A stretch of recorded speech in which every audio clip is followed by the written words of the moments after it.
Aurora Brown and intersectional psychology acknowledge the traditional owners and custodians of country throughout South Africa and their connections to land, water, and community. We pay our respects to their elders past and present, and extend that respect to all Indigenous people listening today. Intersectional psychology. Intersectional Scenes, Episode 3. True crime, true ethics, and true empathy?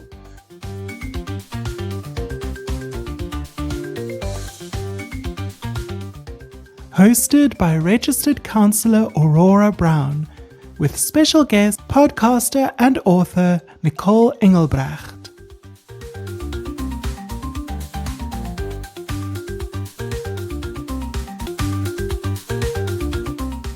Content note. This episode includes description of violent crime, murder, and hate-motivated violence, including references to the 2003 Sizzlers massacre in Cape Town. While we approach these topics with care and respect, some descriptions and themes may be distressing, particularly for listeners who have experienced trauma or loss. Please prioritize your well-being. You are welcome to skip this episode or come back to it when you feel better resourced, and take breaks as needed.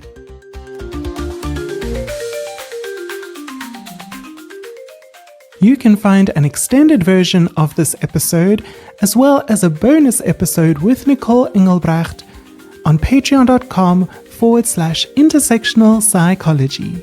Thank you for your support. Enjoy the episode. Hello and welcome back to Intersectional Psychology, the podcast that explores psychology's role in promoting social justice. Now, we live in a world that is a little obsessed with true crime, from podcasts and documentaries to Reddit threads and TikTok explainers. We seem endlessly fascinated by the darkest corners of human behavior. But when we're dealing with real people, fascination also comes with responsibility. Where does storytelling cross into exploitation? How do we honor victims without sensationalizing their pain? And what happens to our own mental health when we consume story after violent story? I'm your host, Aurora Brown. I'm a registered counsellor in Cape Town, South Africa. And in this episode of Intersectional Psychology, we're diving into the ethics of true crime and what it takes to tell these stories with compassion. I hope you're all well. On this episode, you're going to have to bear with me fangirling a little bit because my guest is probably the closest thing to podcast royalty that we have in South Africa. Nicole Engelbrecht is the creator and host of the award-winning podcast True Crime South Africa and the author of 4 books. The Showmax streaming platform has also commissioned her to create several companion podcasts for their documentaries, and her work is known for centering the victims of violent crime and illuminating what justice looks like for them. Nicole, welcome to this podcast. Thank you so much, and it's an absolute honor to be here. I really appreciate it. So Nicole, you've been at the mic telling South Africa's true crime stories for a long time now, 6 years in fact, and that's practically a lifetime in podcast years. So I'm curious, when did you first get into true crime? Tell us about child Nicole. Sure. So I think my interest in true crime, my understanding of how that develops has changed over the years, especially over the last 6 years. And, originally, if you'd asked me this question before I started podcasting, I would have just told you that my interest is the same as everyone else's. I'm interested in the psychology, I'm interested in the mystery aspect, the general reasons that people give. But on reflection, I think I've realized that for me, it probably started in childhood. I lived in my household was quite chaotic. there was substance abuse, there was domestic violence, there were elements within my family of criminality as well. And I realize now that I think that started my interest in how do people become victims and how do people become perpetrators actually very early on. And then when I was in grade 8, I was about 13, 14 years old, one of my fellow classmates, her young sister, was very sadly kidnapped and murdered. And again, in retrospect, I now realize how much that had an impact on me as such a young person, trying to sort of navigate these themes of adults who would harm children. And although I'd already had a sort of an understanding of violence in the world, it had never been directed at me as a child. So I think that was my first understanding that violence is not just between adults, it is also directed at children. Sure. That's, I think, really where it started and what fueled it for me across the years.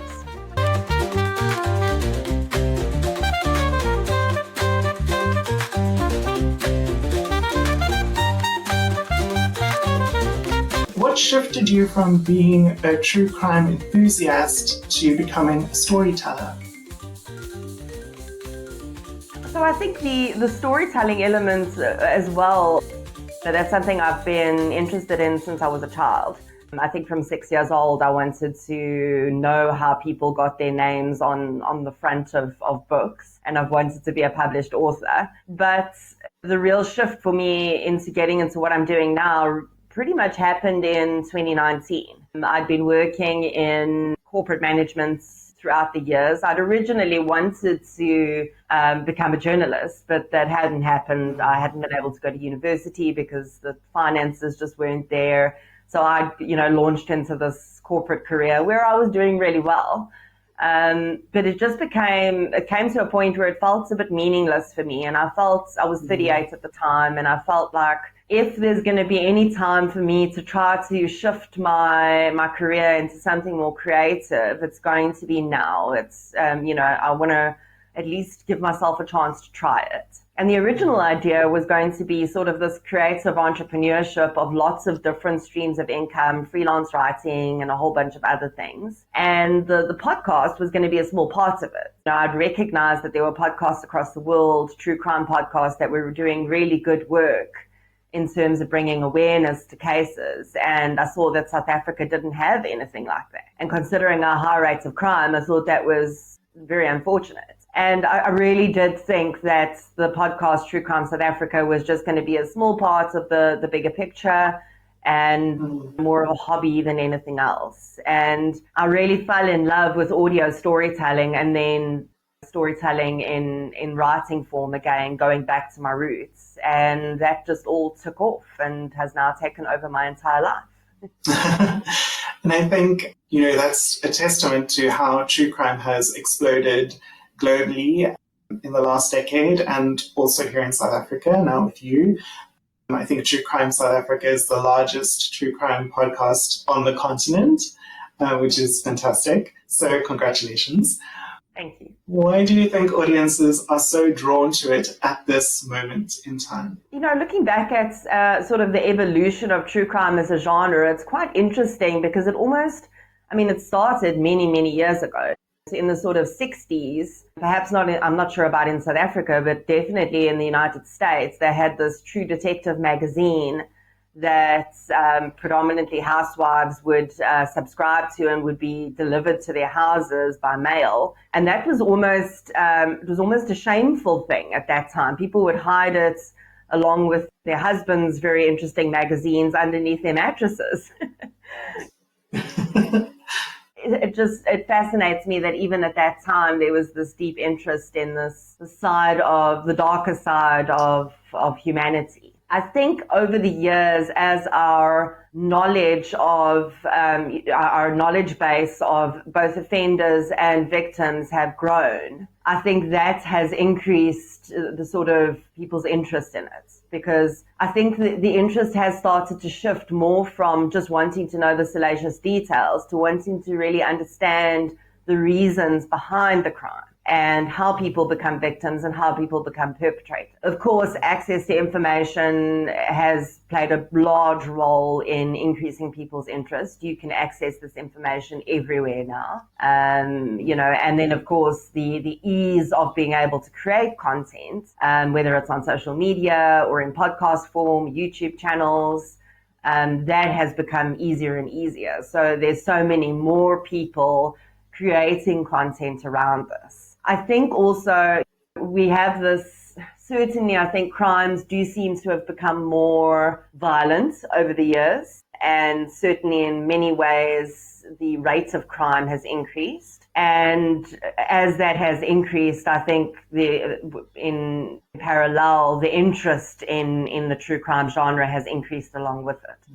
So you've been working on True Crime South Africa for 6 years, and how has your approach changed over that time, especially in terms of how you frame and present a person's story? So I think one thing that has stayed the same has been that I've always wanted this to be victim focused. So that has always been from day one, the driving force behind how I create. But I think even in that aspect, I've come to understand that victim focus contains many different elements and can mean many different things. Victim focused, perhaps in the beginning for me, was more about just giving information about the victims. But over the years, I think I've sort of grown and adapted as I've had interactions with families to make that not just a focus on giving information, but also a focus on sort of presenting the victim as a human being to the public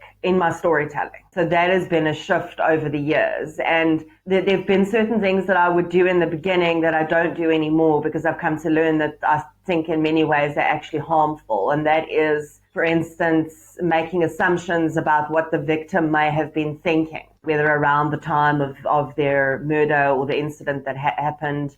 I perhaps didn't realize in the beginning how harmful that could actually be. And it's not my place to assume what victims may have been thinking. So that's something that's changed over the years. I think certainly my interactions with families have changed, but that has been more because of how families have started interacting with me. So in the beginning, I needed to approach them very much, of course, convince them that I'm trustworthy and that there's value to telling the story on my podcast. And now I have victims' families approaching me. And that has changed quite a lot about what I do, because I live with sort of this pervasive sense of guilt around all the cases that I've not yet covered that are on this long list. That's changed a lot about how I cover things. And then I think lastly, certainly around the perpetrators. In the beginning, I think I had a very much the view that a lot of, I think, members of the public have, where these individuals that do these terrible things are just monsters and are not in any way like the rest of us. And for me, that has changed significantly over the years. I've come to understand that there's a very fine line between so-called us and them, that we really are all just shades of grey along this sort of continuum of what some people like to call evil. And that really, given the right circumstances, any of us can end up in these situations. So I think that's been one of the biggest shifts for me, is actually how I think about the perpetrators, and then very much their family, because their families was not something I even really considered in the beginning. And that's something I've come to realize now is a very important consideration in creating true crime content. Something else that I picked up, and I don't think you were doing this right from the start, but certainly now, some serial offenders are given nicknames in the press that you don't use. Can you tell us a bit about that? Sure. So you're quite right. The first few episodes where I covered serial murderers, I would use the monikers that had been used in the press. And then as I started to gain more knowledge myself around the psychology around true crime and the consumption thereof and what an impact that has on actual crime, criminals and victims, I came to realize that those monikers can often be, at least in some people's opinion, harmful. So my personal view on it is that very often we know the names of these serial murderers, we know their monikers, and we don't know the names of even usually one of the victims. And because of my victim focus, I did not want to further sensationalize that perpetrator by not just giving everyone knowing their name, but also having this sort of like cool tagline to remember them by, and then still people not knowing one of the victims' names. So I think probably from about episode 10 onwards, when I cover serial murderers, I simply call the episode The Serial Crimes of whatever the individual's name is. And I think for a lot of creators, that is probably counterproductive to the clicks and the SEO and all of that, because when people are searching for serial killers, obviously, very often they'll use the moniker that's used in the press. So the Station Strangler or the ABC Killer. And that's the way they find content. And if I'm not using that in my show notes or my title, they may not immediately find my content. But that's a balance I've had to come to terms with, and I'm fine with that. Is it true that you try to contact the survivors of every single crime you cover on the podcast to get their permission to tell the story? Or did I make that up? No, I think you got it technically correct. That is always the hope. I don't ever want the point is that I don't ever want to do harm. So when I approach a case that I want to cover, I first see have the family members been vocal and public about this crime, and if they have they been open to it being covered? Because then, in recent years, and then I know then that there's a high likelihood they'll be okay with it being covered. So have they been interviewed on other documentaries and that sort of thing? If that is not the case, and it's a relatively recent case, then I do try to ensure that I'm able to contact at least one family member or a very close friend who's able to say, yes, there would not be an issue with this case being discussed. And I do. That is difficult to do a lot of the time because, sometimes you can't get hold of people. If a family member ever were to approach me and say, I'm not happy with this being up and here are my reasons, I would remove, and I have done that. There's been one instance where I've done that. That's with the solved cases. With the unsolved cases, I absolutely will not cover an unsolved case unless I have contact with at least one family member. That is vital. So yeah, that's the idea. I mean, I think that is a very rare approach in true crime. And, I'm not an expert, but I don't know of any other podcasts that actually go to those lengths. So you've given us a sense of how your work has evolved and why these stories matter. But now let's zoom in on how you decide which stories to tell and how you honor the lives behind the headlines. Whose stories get told? I remember at the book launch, the journalist who was interviewing you, Karen Dolly, she asked you, how do you sleep at night consuming all of this heavy content? And you said something along the lines of like, I don't know if there's something wrong with me, but I sleep fine. And I think it kind of made sense to me because one of your main drivers is this awareness of injustice. But rather than, allowing that to increase your anxiety or your depression, you've kind of mobilized an internal locus of control to meet that need. You've said, this is what is wrong in the world and this is what I can do about it. And so you're taking action. And so I suppose all of these horrific things that you are witness to, they just kind of fuel your drive to assist and to bring justice to those families. Exactly that. Yeah, that's perfectly described. You've just released your fourth book, titled Bare Bones, and I'm just holding up these books, not to prove to you that I've bought them, but to kind of show to the listeners and the viewers. Well, yeah, the listeners won't see them, but to the viewers, and you have one there behind you. And the book is titled Bare Bones, Cold Cases from True Crime South Africa. Now, I believe the book is going to raise awareness for some victims who have not yet received justice. And we're going to talk more about Bare Bones towards the end of the interview. But for this part of the discussion, I'd like to focus on another of your recent books, Sizzlers. So I think this is a great example of your approach.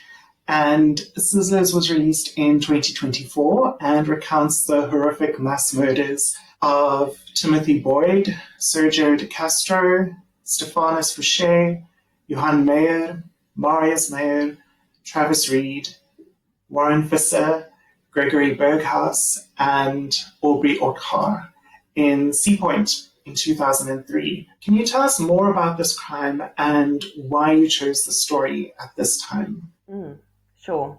So the Sizzlers massacre, as it's become known, the Sizzlers part was the name of the establishment that the victims were working at or visiting at the time, in the case of the one client that was there. The young men who were, all but one of the young men who were murdered the one was the owner of the establishment, Aubrey Otkar. It was a sex work establishment for male-on-male sex services. And we don't know, I mean, many people will say all of these men were members of the queer community, but we don't know that for sure, and I can't say that, I can't speak for them. Essentially what occurred was, because these individuals were providing male-on-male sex services, and many of them were out queer men, this was seen as an attack on queer people. And it was a mass murder that occurred where two men entered the establishment and essentially tortured these men for 3 hours and then murdered them. There was one survivor, Quentin Taylor, who somehow survived a gunshot to the head and terrible other injuries as well. And he was thankfully able to identify one of the perpetrators, and that resulted in the other also being caught and those two men being brought to justice. And the reason, this occurred in 2003. So I was writing this book pretty much 21 years, 21 years later, just doing the internal math there.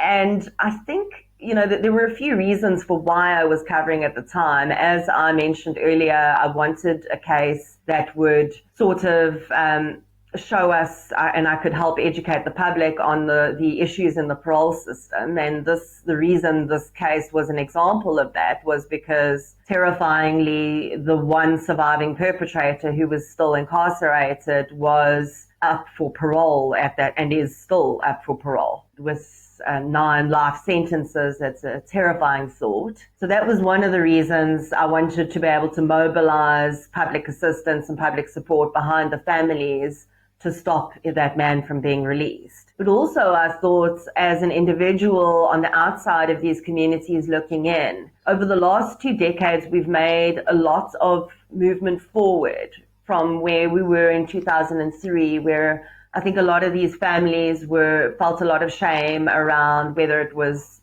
from themselves or from their surrounding communities, around the fact that there were the queer elements of this crime, or the victims, and the fact that they were in the sex trade. And I think that we have moved on, at least from the response I received from the book, we've moved on enough, perhaps just enough, in the last 2 decades, where these victim stories could finally be told without varnishing anything over, just by telling who they were as human beings, and without those other elements that had been perhaps overshadowing their stories up until then, without that sort of limiting their voices. So that, I think, was the main reasons for me. Sizzlers and the Silencing of Queer Pain. Each of the victims has a chapter or half a chapter, dedicated to them. And like you said, the book opens with that. You really get to know these men as people, as human beings, before they become victims. And it's a beautiful way of telling the story and honoring them. In Sizzlers, you identified many of the officials who worked on this case, like you mentioned just now, including the pathologists, the first responders, and the police officers. You mentioned some of them by name. How important is it for you to recognize their work and the impact that such cases have on them? I think, as I say, I feel I'm just so grateful that many of these individuals contacted me before I even knew I was going to be writing a book on this case, simply because this case has remained on the minds of so many of these individuals. Over the last 6 years, I've come to have a very different view than I had in the beginning of my journey of people, especially police officers, and what they experience in their work on a daily basis. And then also having the privilege of meeting people who work in other sort of offshoot industries, if you will, paramedics, forensic pathologists, people who work at different stages of the justice system all the way through. And all of these human stories, I'm always fascinated by the idea of how this violent crime doesn't just impact the people whose lives it ended. It has these ripples that goes off through time, and 20, 21 years later still impacts people who didn't even know those individuals. They tried to save their lives, or they investigated the case, but it still has such a deep impact on their lives. And I really wanted readers to witness that and think about those sort of ripples that go out there. For example, you wrote very positively about Detective Inspector Jonathan Morris, who was the lead investigator of the case. And he certainly seemed very dedicated and passionate about finding the perpetrators of this crime and giving justice to the victims. But it's not always the case that law enforcement is doing its best. And in fact, in your new book, Bare Bones, you also call out specific police officers who have not done a good job. What role does that kind of accountability play? I think for me, it always comes down to telling the truth for the victims. And if that truth is a positive truth, great. And if that truth ends up pointing not so, favorable fingers at whomever it may be, whether it's police officers, friends, family members, judges, lawyers, then so be it. It's a difficult line to walk, because I don't want to alienate the SAPS for sure, but I hope that they can see that sort of what I put out there is balanced. It's a balanced view. It's not an attack on the SAPS. I fully acknowledge the difficulties that they work with on a daily basis, but by the same token, that is not the victim's problem. And where these failures have happened that should not have happened, I feel it is my responsibility to tell the truth about that. Yeah. I was surprised to learn that in South Africa, a confession to a police officer is not admissible as evidence in court. What other differences are there between our local justice system and those we might see in international crime films or series? Yeah, so that is an interesting thing. So essentially the rule around that is that you technically can use a police officer confession in court, but that police officer has to be of a certain rank and they have to be completely uninvolved in the case. And that is often very difficult to find, and it's still very risky. There's a very high chance it would be thrown out in court. So the confession must then be delivered to a magistrate for it to be admissible as evidence. And I think certainly, that's not the case in many countries across the world. I think one of the most dangerous differences is that at points in the United States, there was a 24 or 48 hour waiting period to report missing person. And that actually was a thing over there. And that has never been the case in South Africa. But so many people in South Africa, because they see it on TV, they think that they have to wait 48 hours to report someone missing, which is incredibly dangerous. Because we know now that that's the most valuable period of time for investigation. And then I don't know whether this is a difference in really law enforcement as such, or if it's just an idea that's been developed. But so many people have an incorrect understanding of the timeline of how quickly things can be done. Many people assume that, for instance, in the United States, DNA tests can be done in 24 hours. And that's not the case. That's certainly not the case in South Africa, and it's certainly not the case there either. They also have very long waiting periods for DNA testing to be done, for instance. So it's interesting for me to see how South Africans often think that we are this sort of dark third world country, and I hate even using that phrase because I think it's antiquated, but and thinking that especially America is like the shining light of justice, and really it's not. They deal with many of the same issues that we deal with, just on a sort of lower per capita level than we do. Mm-hmm. Yeah, I think at the moment we're really seeing the shine come off of America's gilded image. So Indeed. So I was a closeted queer child growing up in Cape Town when this crime was committed. And yet there was a lot I didn't know about the story until I read your book. And this was undoubtedly one of the most horrific crimes to ever happen in Cape Town, with 9 lives lost and countless others harmed. But until your book was published, I also hadn't heard or seen anything about this case in decades. And I recently watched a 3-part documentary series that was literally called Murders of Cape Town. The 2 of the episodes were about the murder of 2 wealthy white women, and the 3rd was about the murder of a wealthy female tourist. And of course, those deaths were tragic and those victims matter, but the Sizzlers victims are much less remembered. And so I wanted to know, what did researching the Sizzlers case teach you about whose stories get priority and how different victims are treated?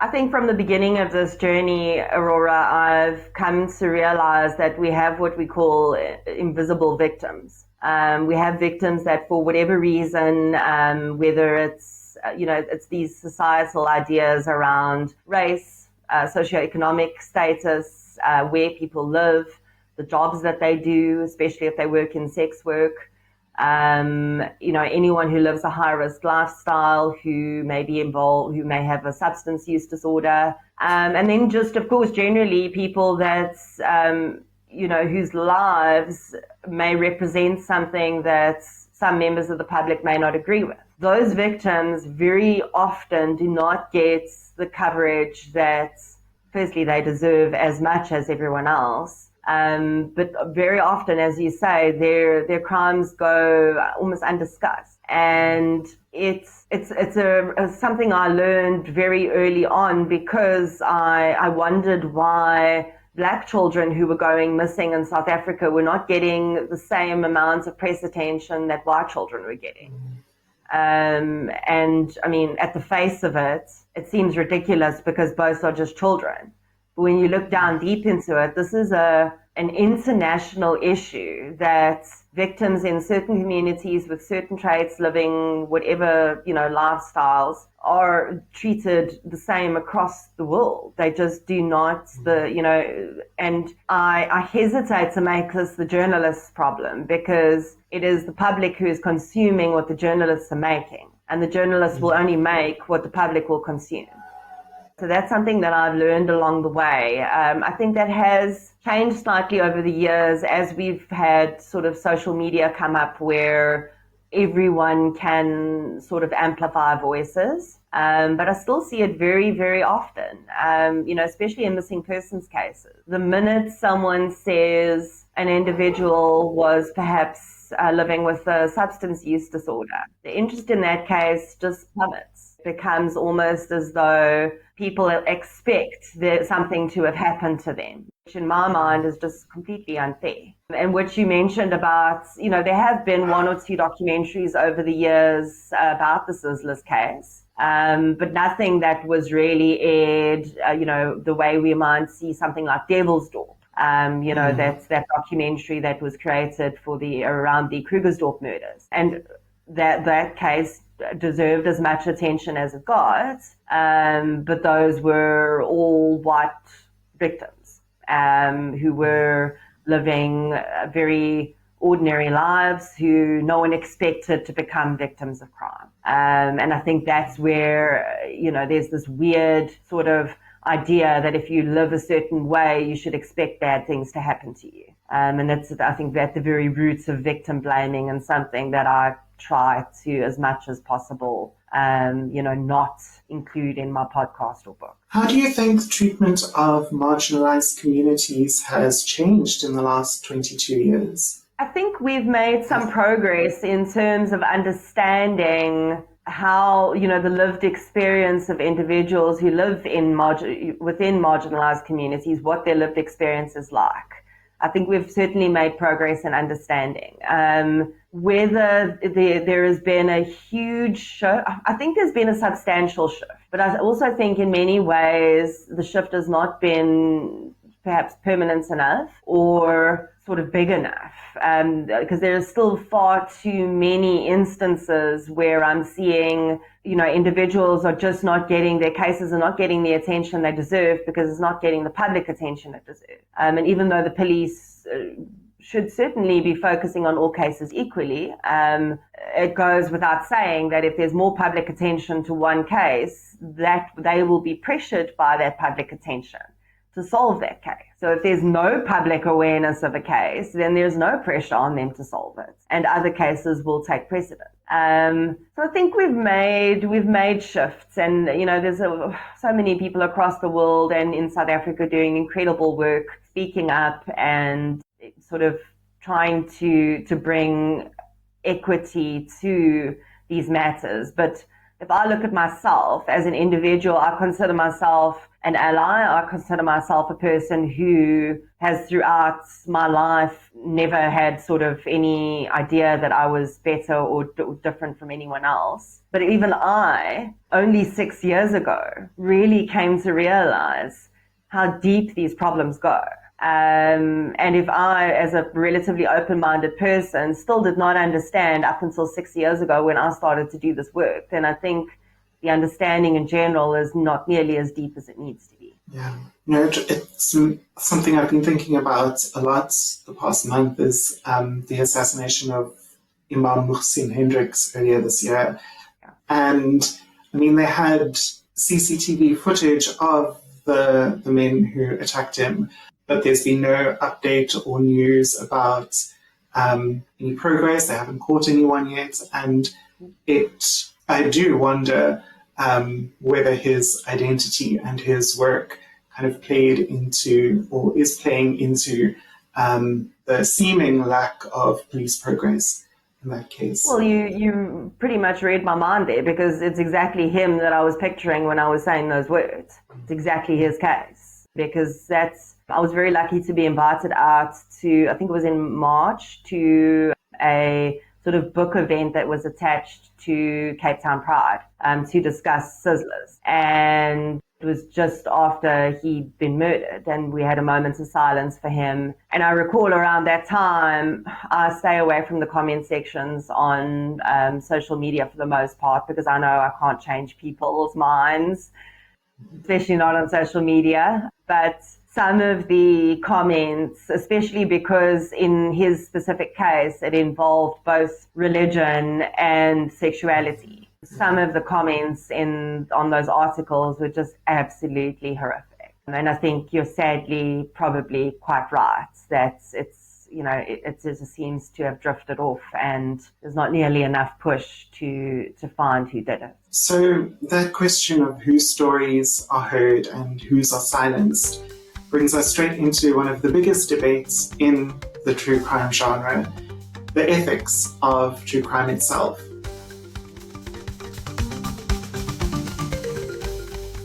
Walking the ethical tightrope.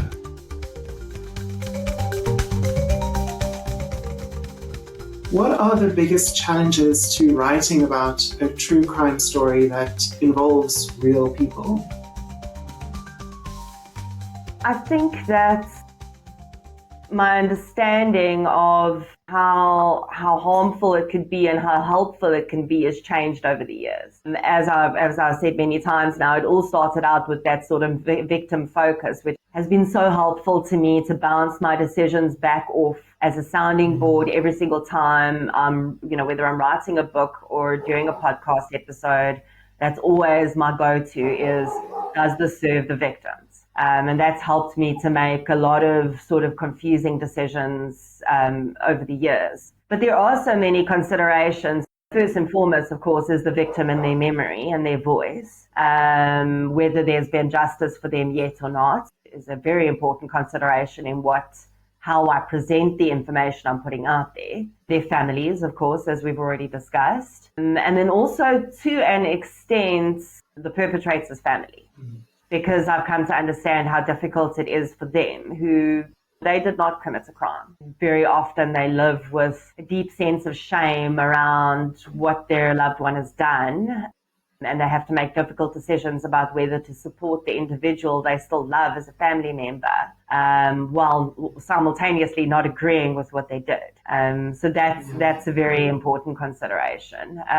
Also, importantly, not putting information out there for salacious value. So I think that comes back to how I choose what cases to cover.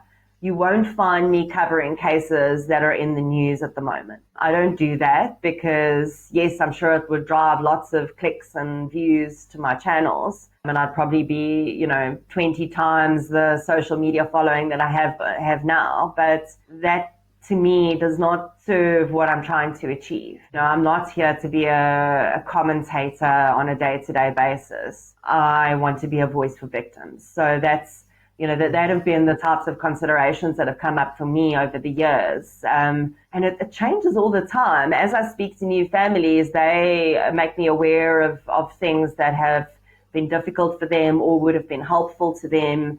And I add that to sort of my list of things that I think about while I'm creating. And then, of course, last but certainly not least, the consumers, and including enough information about what people can expect, that it's not going to be harmful to them if they just come across things that could be very triggering.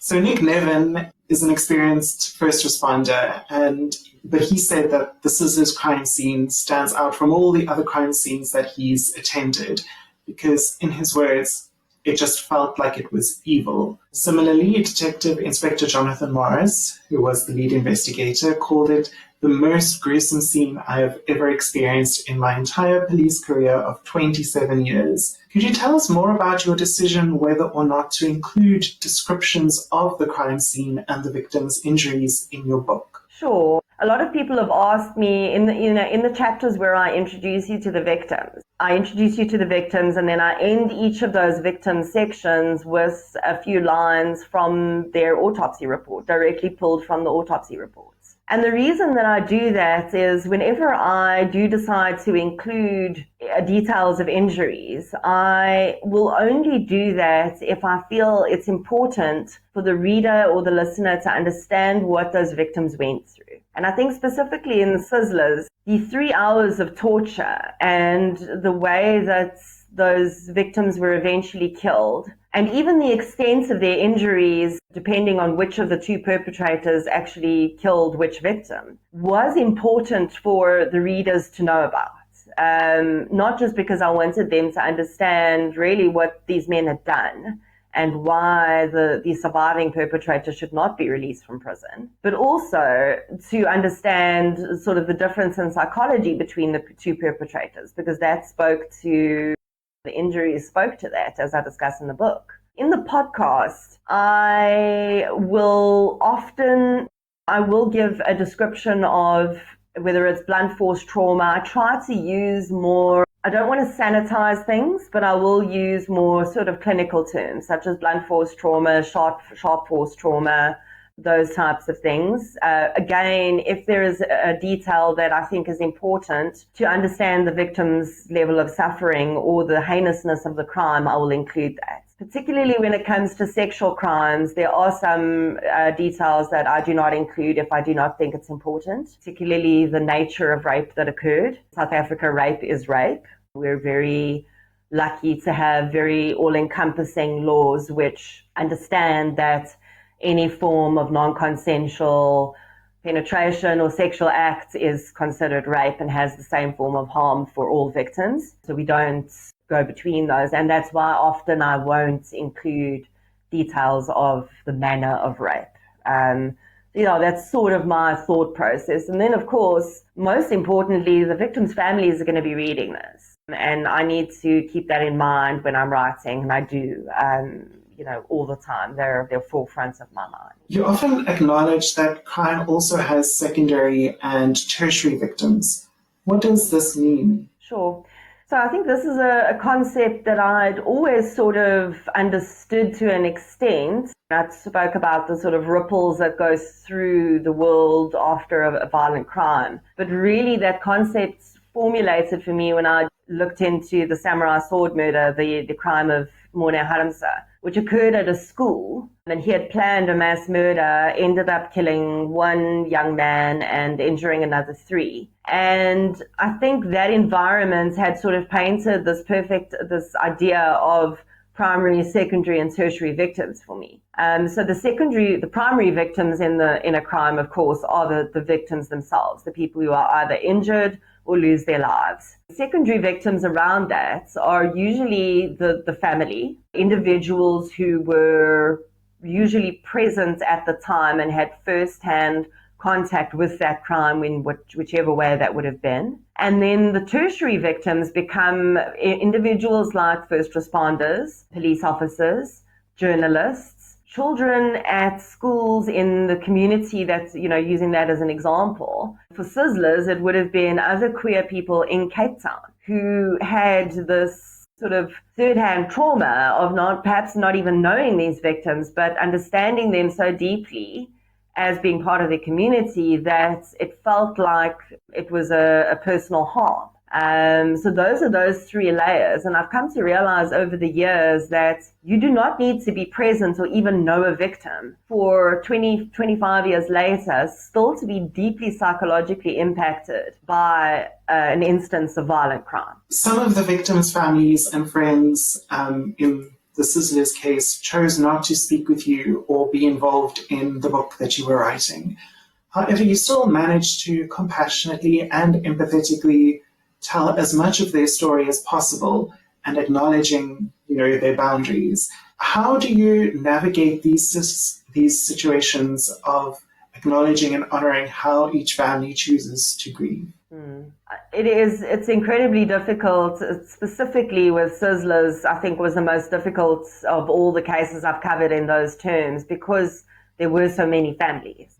Ordinarily, I'm dealing with one or two families, and here there were 9 families, plus friends, plus the surviving victim, and with a wide range on the continuum of opinions about whether this should be spoken about publicly, how much coverage they wanted. So it was incredibly difficult in this case. For the most part, if a family says to me, this is really not going to be helpful to us at all, then I will honor that.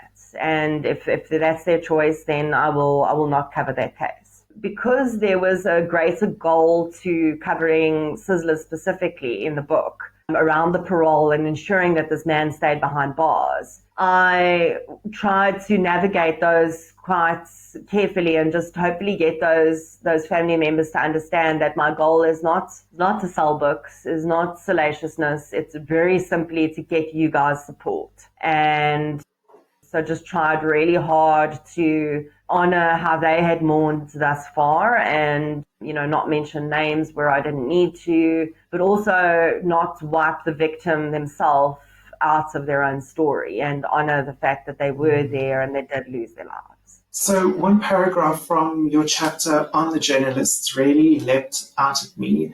Would you be comfortable reading just that paragraph here on the podcast? Yes, absolutely.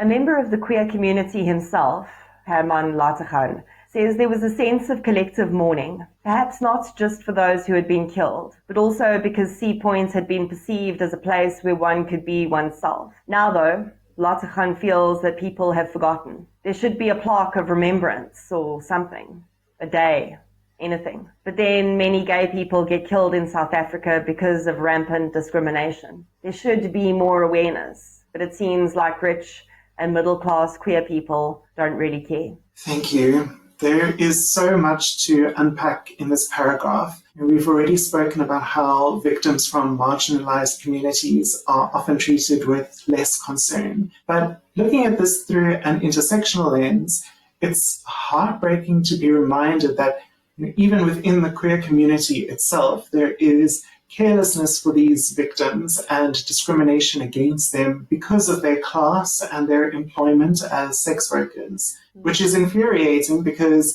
for a long time that crime stole a sense of safety from all queer people in Cape Town, including those who like to pretend that it never happened. So this quote from Herman Lategan also highlights how normalized violent crime and death are in South Africa and how desensitized we can become to it. What role do you think true crime plays in both reflecting and constructing our perceptions of reality and society?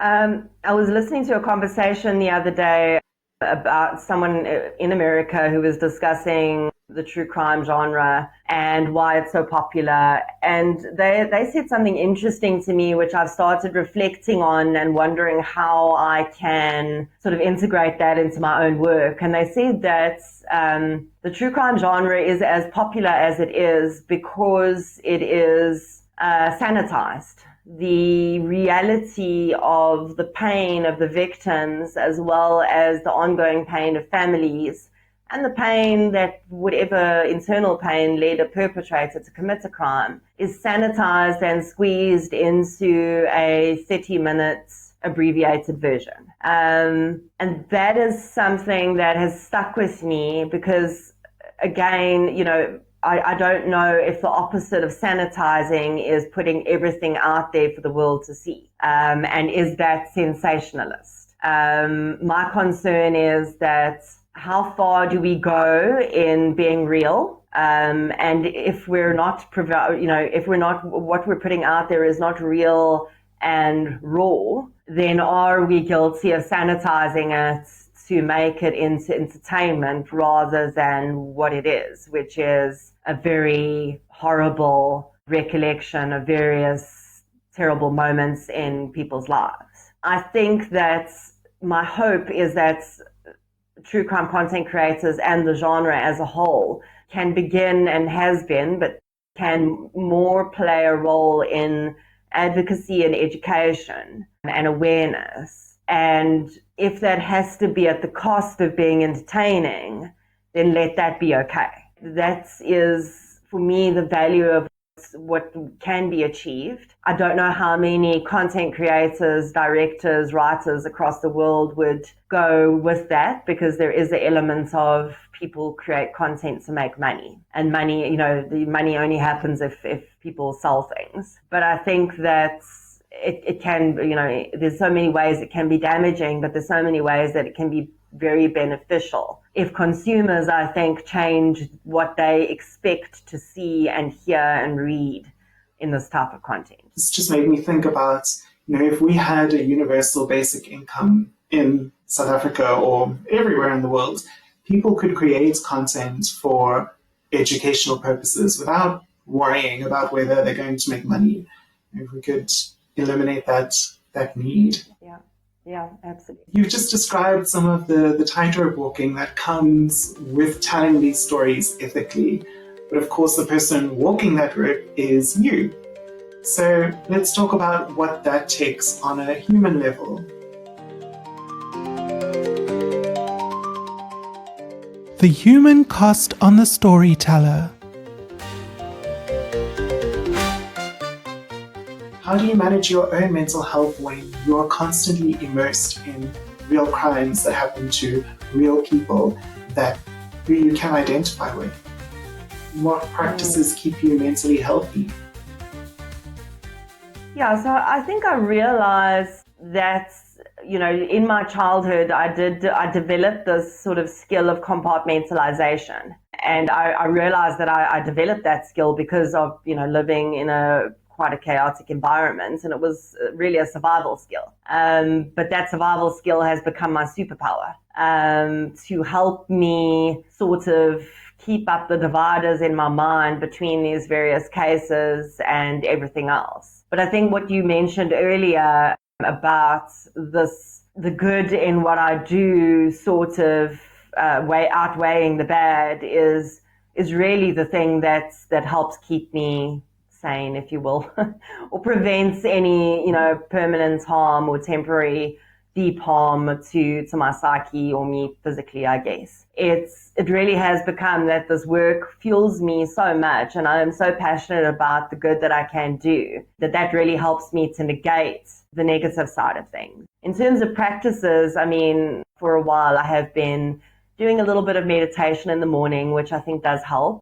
I also find myself finding a lot of value in mentoring people, in podcasting or in true crime content creation. And that I think has become also an outlet for me, even though it's still talking about a lot of the time about crime.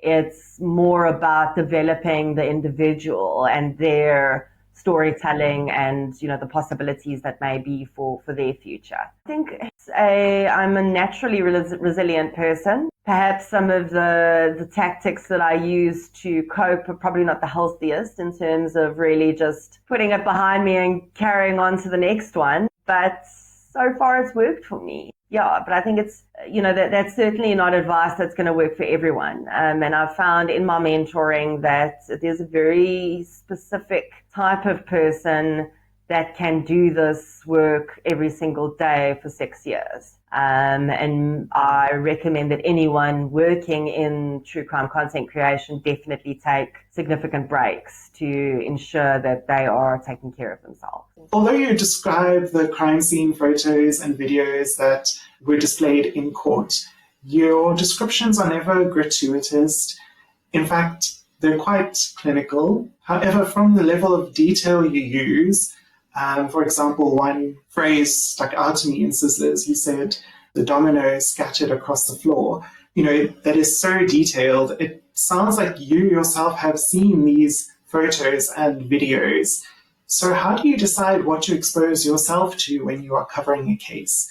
Do you ever hit a limit in terms of what or how much you can engage with? So I always want to have access to as much as I can have access to. That differs from case to case. In Sizzlers, I was able to get access to all of the crime scene photos, and I did look at them, and I spent basically a year, looking at them while I was writing the book.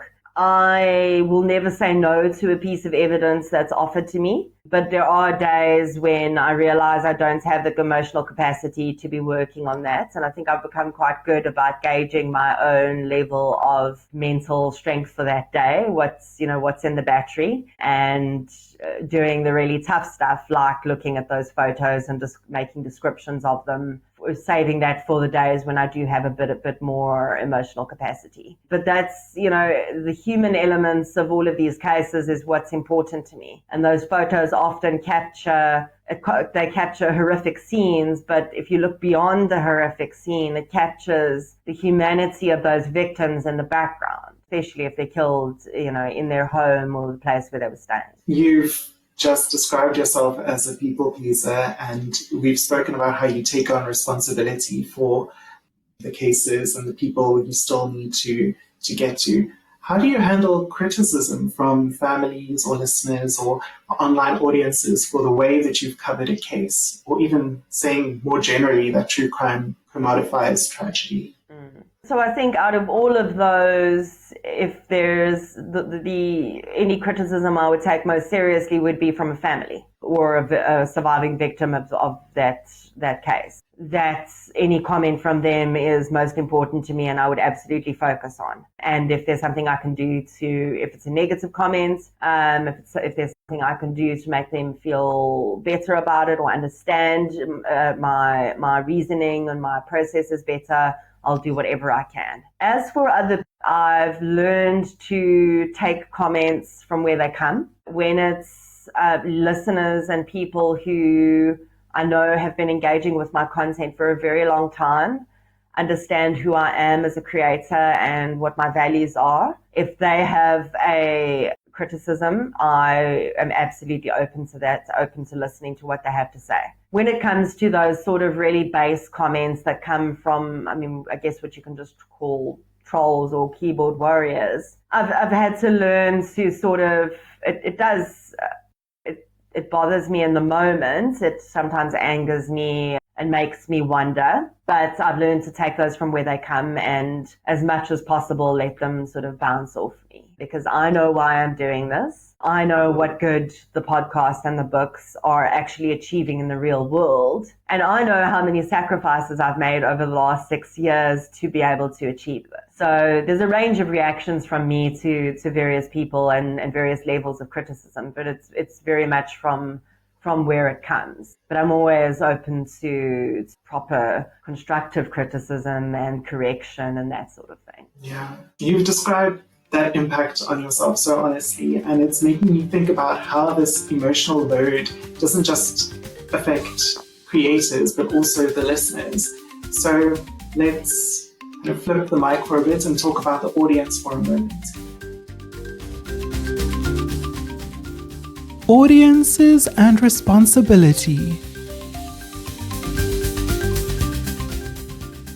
Do you think true crime consumption can dull people's empathy over time? I've often wondered about that. And it's this really weird sort of fine line that I juggle where, listeners get so excited to listen to an episode because they're looking forward to it. But when you think about what it is, it seems really weird that people would get excited about it. So it's a really difficult thing. I personally feel that depending on how firstly, your individual makeup, it's not going to take a highly empathetic person and true crime content is not going to turn that person, no matter how much they listen to, into an unempathetic person. That's not going to happen. Could it take an individual who perhaps struggles around empathy, and if they listen to the wrong type of true crime content, could that make them perhaps, less empathetic towards victims or more sort of in agreement with what perpetrators do? That is very possible. So I think it's all about the type of content people are accessing and who those listeners are to begin with. And so that's where the responsibility lies, is in each and every single individual, I think, because I don't know the personal story of every listener that tunes into the podcast, but I do know what I'm putting out there. So it absolutely can have a negative effect if you as a listener are not in the right frame of mind to be listening to that content at the time. Yeah. What do you think about listeners who try to solve cases or speculate wildly online? I think when those cases, there is a place for that, and we've seen cold cases being helped a lot by the public. So that's an important distinction to make. Where that sort of thing becomes dangerous is when cases are very fresh, where there's limited information out in the public domain, and where that case is being actively investigated by the SAPU. That becomes very harmful to, firstly, the families, because very often it will be family members who are being accused of things, which, if they are innocent, can be incredibly damaging. And it can be damaging to the case in the long run, in a legal sense.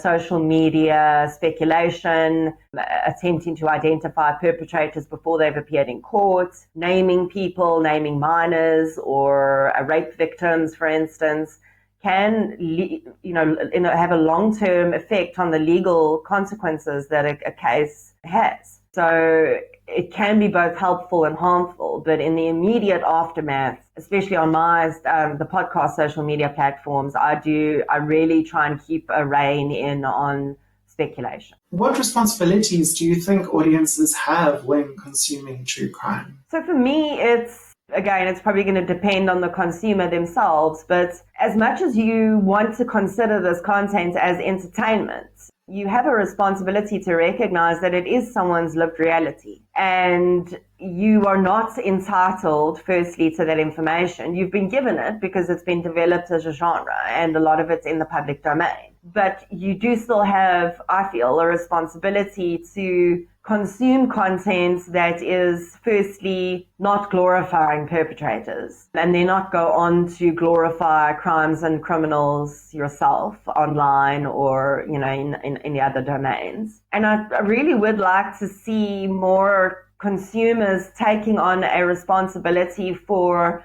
consuming more diverse stories of crime and questioning, why am I specifically clicking on this episode? What is it about this victim and this case that has drawn me to it, and why did I skip over that episode? And trying to have that conversation within yourself, just as an individual, about what type of stuff you consume and why. It doesn't have to be a sort of self-flagellating exercise, just approaching it more with curiosity, because I think once we allow ourselves to think about the inherent biases that we have, we're more likely to have those conversations and maybe more likely to consume other types of content that needs to be, brought to more awareness. Yeah, absolutely. I think especially now in this world of AI where, we're not sure what is real or what isn't anymore, I think developing critical media skills is an essential tool for everybody, is an essential skill for everybody to have.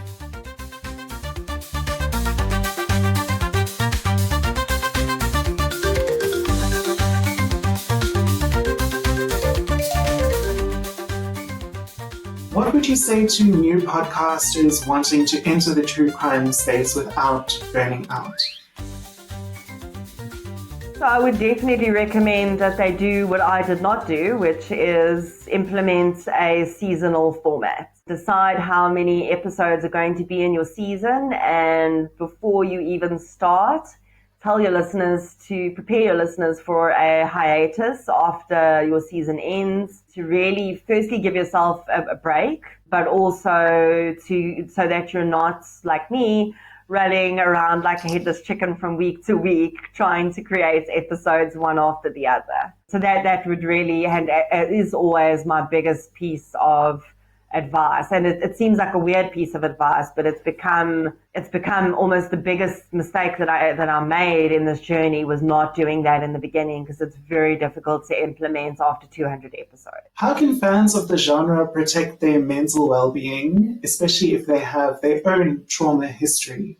So I think most podcasts, firstly going into, if you're listening to true crime content, understand that there is going to be, of course, there's going to be some traumatic stuff discussed. That's the nature of the content. But I think listening to trigger warnings. So I think a lot of people skip past the beginning of a podcast because they think that's just the blabber about where to find the podcast, or it's the ads or whatever. But a lot of the time, I include trigger warnings about specific things in the beginning. So I know that there are certain topics that are difficult for my listeners, like child abuse. Any cases involving children, I will spell out in the beginning of the podcast. It does contain this content. Animal abuse, especially as well, that is also incredibly triggering to a lot of my listeners and to myself. It's not something I struggle talking about.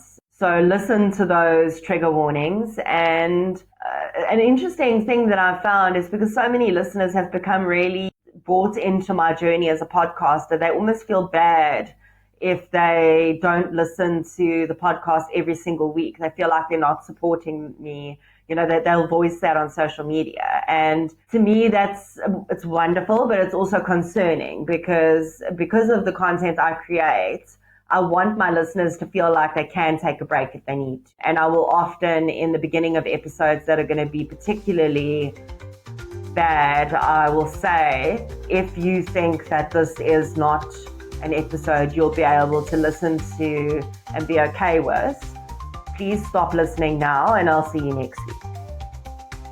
Because that is far more important than whether I get a download or a listen on an episode.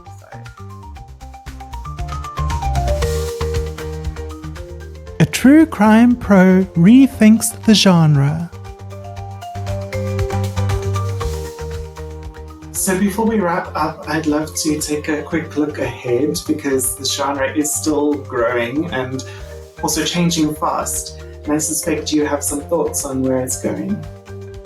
What has being a true crimer taught you about the criminal justice system in South Africa? Sure. I think the shorter answer would be, what hasn't it taught me? Because, when I came into this, obviously not having a criminal background, I think I knew, I've always been a bit of a researcher, so I maybe had a little bit of a higher level knowledge than most people, most ordinary people, but it has completely changed my understanding of everything, of what goes into the justice system, of how sentences work, of what happens in prisons, of what rehabilitation really is, parole, investigations, and I try and use the podcast now.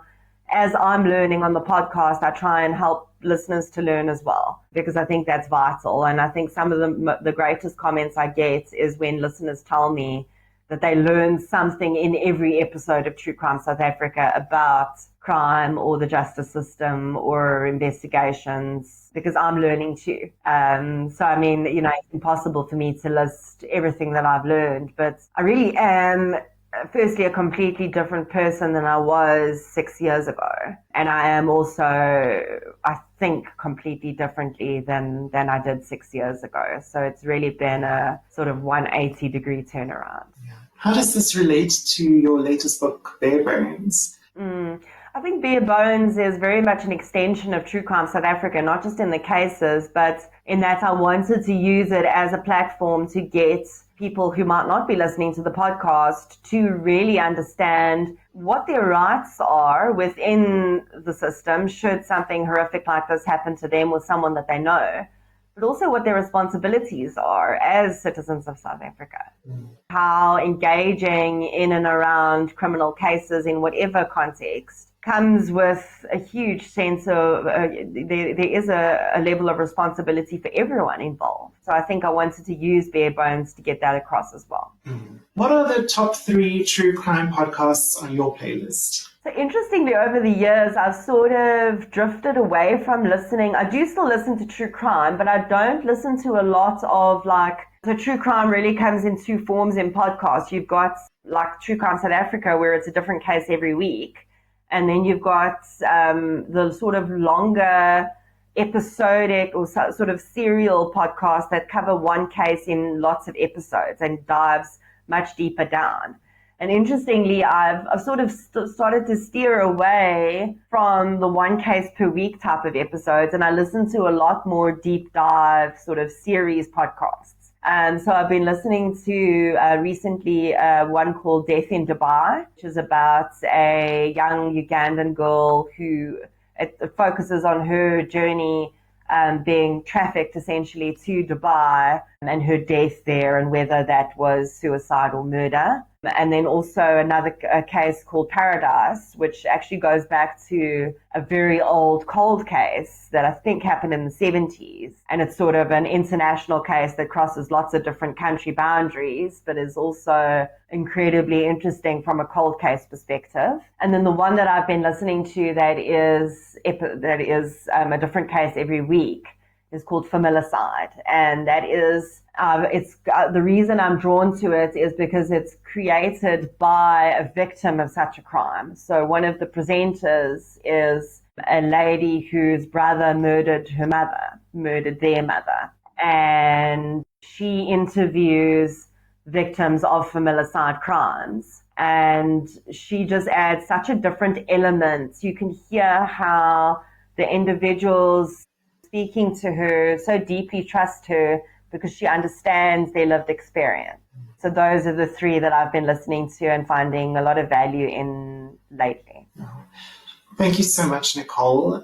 Where can listeners go to find out more about you and your work? Sure, thank you so much. It's been such an honor to be on. I really, really appreciate the the detail and the care that you've gone to in asking these important questions. Anyone who wants to listen to the podcast can go to truecrimesouthafrica.com, the website. That's really the best place to find a platform that is good for you. If you already listen to podcasts, it's on Spotify, it's on Apple Podcasts. And then the books are available in bookstores, exclusive books, bargain books. I do audiobooks for all of them, which are available on the audiobook platforms and then also on ebook on Amazon. Amazing. Well, thank you, Nicole. I really appreciate your time. It's a huge pleasure. Thank you. My recording session with Nicole has ended, but one of the questions we didn't get to was, if you could design a true crime ethics code, what would be the first 3 rules? And Nicole asked me to share an infographic created by Julie Murray, who is the sister of Maura Murray, a woman in the United States who went missing in 2004. And the coverage around her case led to a serious miscarriage of justice. So to prevent other cases from being messed up by media and true crime coverage of them, Julie created a true crime challenge. She developed an acronym, CARE. The C stands for Center the Victim. The A stands for Avoid Harmful Speculation. The R stands for Research Facts Responsibly. And the E stands for Engage with Empathy. Julie and Nicole say these are the tenets to live by if you want to get into true crime, if you want to cover cases in the news, on social media, follow these rules. I'm going to share this infographic on our social media. I'll include a link to it in the show notes for this episode. And listener, if you want more of Nicole, you can also check out the extended cut of this episode on Patreon. On the bonus, Nicole also shares how she decides which stories to tell in longer format, like the cases she covers in her books, as well as recounting the occult crime unit's wild theory about the Sizzlers massacre crime scene, among other topics. Or go listen to our recent Halloween episode analyzing the representation of mental health in the 1960 film Psycho, right here on the Intersectional Psychology feed. You can always reach out to me with comments or suggestions on your podcast app, on social media, or by email to intersectionalpsychologypod@gmail.com. Remember, everyone has the right to live with their optimal mental health. Thank you for listening to Intersectional Psychology. Please follow or subscribe to the podcast to get every episode. If you enjoyed this episode, please rate and review Intersectional Psychology in your preferred app. It really helps other people find the podcast. This episode of Intersectional Psychology was researched, written, recorded, and edited by me, Aurora Brown. For a transcript of this episode, please see the link in the show notes on your podcast app or go to intersectionalpsychology.com. You can also check the website or the show notes for a full list of references for this episode. A video of this episode with closed captions is available on youtube.com/@intersectionalpsychology. To support this podcast and get access to bonus content, including additional episodes and interviews, as well as more guided mindfulness sessions, please go to patreon.com/intersectionalpsychology. You can also chat with me on Blue Sky at intersectpsy.bsky.social and Instagram, Facebook, or TikTok at Intersectional Psychology. But mostly Blue Sky. Aurora Brown and Intersectional Psychology are committed to the Sight Black Women praxis. All episodes of Intersectional Psychology are for educational purposes only and are not intended to be a substitute for professional mental health advice, diagnosis, or treatment. I, Aurora Brown, am not able to answer specific questions about individual situations.